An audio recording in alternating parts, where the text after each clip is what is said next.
গ্রাহকের ৪.৫ কোটি টাকার বেশি আত্মসাতের অভিযোগে ১২ বছর জেল খেটে ২০২৫ সালের জানুয়ারিতে কারামুক্ত হয়েছিলেন ডেস্টিনির এমডি রফিকুল আমিন।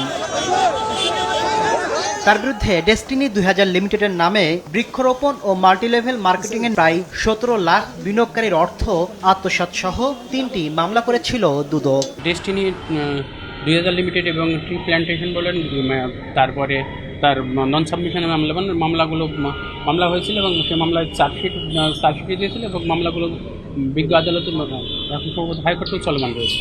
২০১২ সালে রফিকুল আমিনের বিরুদ্ধে অবৈধ সম্পদ অর্জনের অভিযোগের অনুসন্ধানও শুরু করে সংস্থাটি।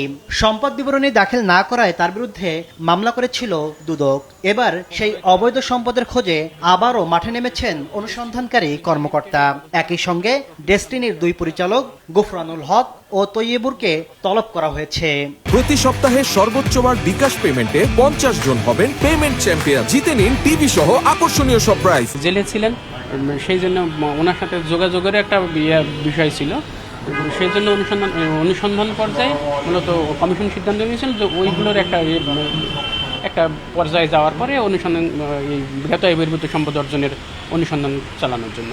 এদিকে নানা অনিয়ম ও দুর্নীতির অভিযোগে বাসসের সাবেক এমডি মাহবুব মোর্শেদকে জিজ্ঞাসাবাদের জন্য দুদকে তলব করা হলেও হাজির হননি। তাসলিম তৌহিদ, সময় সংবাদ, ঢাকা।